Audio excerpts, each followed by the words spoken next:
L'étape suivante, ça va être de se dire, on va faire une requête SQL qui, cette fois-ci, ne va pas retourner une seule ligne dans le résultat, mais plusieurs lignes. Donc ici, j'ai juste retiré la sélection par clé primaire, et là, ça va me donner tout un tas de mères avec deux colonnes, une colonne name et une colonne âge. L'appel à la méthode getSingleResult, il suppose qu'effectivement, dans mon résultat, je n'ai qu'une seule ligne de résultat. Et ici, ce n'est plus le cas.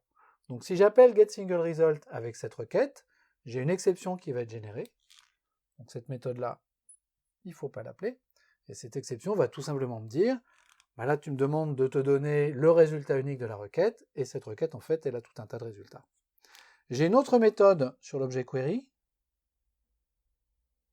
qui est celle qu'il va falloir appeler, qui est getResultList. Et cette méthode, elle va retourner une liste que je vais appeler result. Et cette liste, elle n'est pas typée. Cette liste, c'est vraiment la liste sans les types génériques qui est donnée. Ce qui veut dire que je peux caster le résultat de ce truc-là dans n'importe quelle liste que je veux. Si je sais que mon résultat, c'est une liste de chaînes de caractères, je vais pouvoir le caster dans une liste de chaînes de caractères.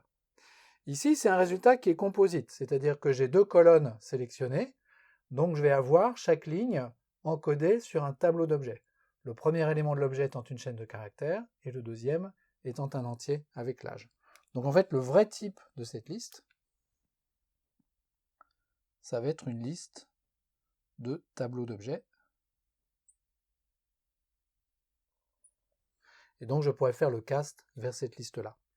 Après, il m'appartient de récupérer chaque ligne de cette liste et de caster le premier élément du tableau et le deuxième élément du tableau dans les bons types. Si j'avais juste fait select name from mare, là j'aurais pu caster ça directement dans une liste de chaînes de caractères parce que je n'ai plus de tableau étant donné que je n'ai qu'un seul élément dans mon objet résultat.